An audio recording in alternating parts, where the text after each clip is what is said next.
As the saying goes, out of sight, out of mind. But in the case of plastic, it's time to bring it into focus.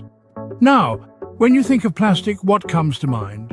Perhaps a water bottle, a food container, or even your favorite pair of sunglasses. It's a material that has truly revolutionized our world, with its durability, versatility, and cost-effectiveness. But this omnipresent material has a darker side that's often overlooked. Every year, the world churns out over 300 million tons of plastic. That's roughly equivalent to the weight of the entire human population. But where does all this plastic go? Well, a significant proportion ends up in our oceans, forests, and even our cities, leading to devastating effects on wildlife and ecosystems. The haunting images of turtles entangled in plastic rings, birds with plastic-filled stomachs, and landscapes littered with plastic debris paint a grim picture of the environmental impact of our plastic consumption. But plastic's reach extends far beyond the visible. It seeps into our soil, contaminating it and harming the plants that grow in it. It permeates our waters, breaking down into microplastics that are ingested by marine life and eventually make their way up the food chain, landing on our plates. And let's not forget about the air we breathe.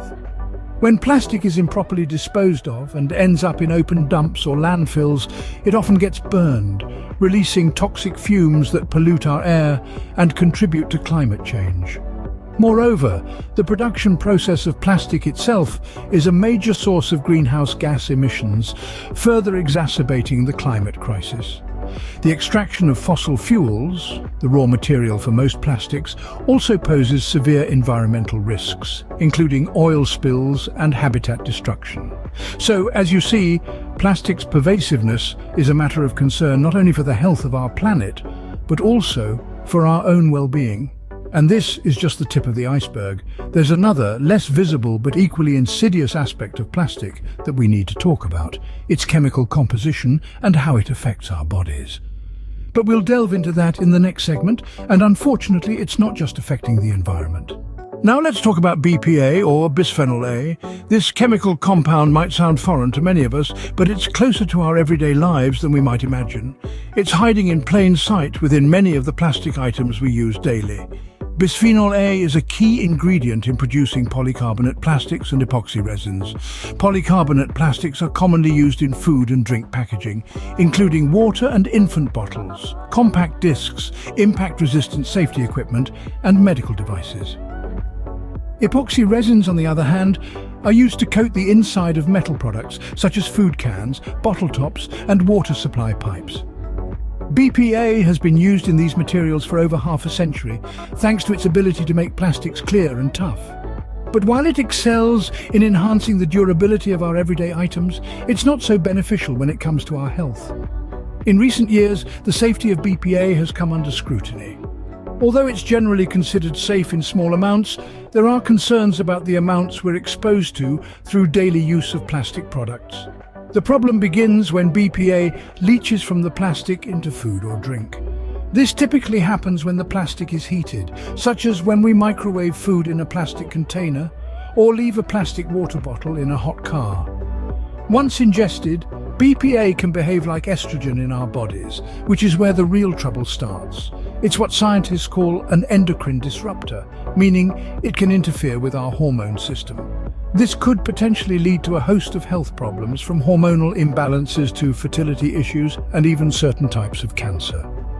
The growing body of research on BPA is hard to ignore, and it's causing many people to question the safety of everyday plastic products. While the full extent of BPA's health effects is still being explored, one thing is clear: it's more than just a component of plastic. It's a potential threat to our health, lurking in the items we use every day. But its impact on human health is raising eyebrows. Here's where it gets personal. Plastic and bisphenol A, or BPA, are not just ordinary materials we encounter daily. They are known endocrine disruptors. Now, what does this mean? Essentially, these substances can mess with our hormonal system. They mimic the structure of hormones in our bodies, causing a bit of confusion in our endocrine system. This is akin to a stranger sneaking into a private party, pretending to be a guest. The host, our body, is duped into thinking everything is normal. But in reality, these unwelcome guests, the endocrine disruptors, are creating chaos. They can throw off the delicate balance of hormones, leading to potential health issues, from mood swings and weight gain to more severe conditions like fertility problems and developmental disorders. The impact can be far-reaching. So it's not just about the environment, it's about us too. Well, let's explore the hormonal havoc wreaked by these substances. I've dug into the latest research, and the findings are alarming. Science has been working tirelessly to decipher the effects of plastic and BPA on our health, particularly our hormones. The evidence is mounting, and it's not looking good. Studies conducted around the globe have unveiled a concerning correlation. It appears that exposure to BPA, even in minuscule amounts, can disrupt our endocrine system. This system, which includes all our hormone-secreting glands, plays a pivotal role in regulating our body's most essential functions, from metabolism to growth, from mood to reproduction. When our endocrine system gets thrown off balance, it can lead to an array of potential health issues. In particular, research points towards BPA as a potential culprit in fertility problems. It's also been linked to developmental disorders in children, as well as an increased risk of certain cancers. From fertility problems to developmental disorders, the list goes on. The dark tide of plastic and BPA is indeed toxic, and it's high time we turn the tide. To give us more insight, I've invited Dr. Jane Marshall, a renowned expert in environmental health. Welcome, Dr. Marshall. Can you shed light on how plastic and BPA affect our hormone levels? Absolutely, and thank you for having me. The issue of plastic and BPA is one of deep concern. These substances are known as endocrine disruptors, which means they can interfere with the way our body's hormone systems work. This interference can lead to a wide range of health problems, from developmental disorders to fertility issues.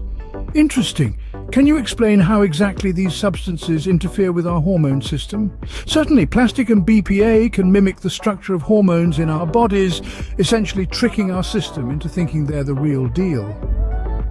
When these imposters bind to our hormone receptors, it can disrupt the normal functioning of our endocrine system. This can lead to issues like hormone imbalances, which can have far-reaching effects on our health. So it's like our bodies are being fooled by these substances. Exactly. And while our bodies are busy dealing with these imposters, our actual hormones can't do their jobs properly. This can lead to a cascade of health issues. Wow, that sounds serious. What can we do to protect ourselves? Well, the first step is awareness. By understanding the risks associated with plastic and BPA, we can make informed decisions about the products we use. Opting for reusable containers and BPA-free alternatives are simple steps we can take to reduce our exposure. That's really helpful, Dr. Marshall. Any final thoughts? Plastic and BPA are pervasive in our environment, so it's almost impossible to completely avoid them. However, by making conscious choices, we can significantly reduce our exposure and protect our hormone health. It's crucial for individuals to be aware of these risks and take steps to minimize exposure. Now that we understand the problem, let's discuss solutions. We've seen the dark side of plastic and BPA, but the good news is we're not helpless. There are practical steps we can take to reduce our exposure. Firstly, we can replace single-use plastic items with reusable alternatives. Think reusable bags, bottles and containers. Secondly, when it comes to food and drink containers specifically, opt for BPA-free alternatives. Many brands now offer such products. We can also reduce our processed food intake, as these often come in plastic packaging. And lastly, consider recycling. It's a powerful tool in our fight against plastic pollution. But remember, it's not just about reducing exposure. It's about creating a collective shift in our habits and attitudes towards plastic and BPA. Together we can make a difference. There are practical steps we can take to reduce our exposure and make a positive impact on our hormone health. Before we wrap up, I want to hear from you. Day by day, we navigate the sea of plastic and BPA, making small but significant choices that impact both our health and our planet. Maybe you've swapped out plastic water bottles for a reusable one, or perhaps you've made the switch to BPA-free food containers. Whatever it is, we want to know. Share your tips, your victories, even your challenges in reducing plastic use in your daily life. And remember, no step is too small. Every action counts in this collective journey towards a healthier, more sustainable world. So go ahead and drop a comment below. Your experiences might just be the inspiration someone else needs to make a change. Let's inspire each other to create a healthier environment. Together, we can turn the toxic tides of plastic and BPA into waves of positive change.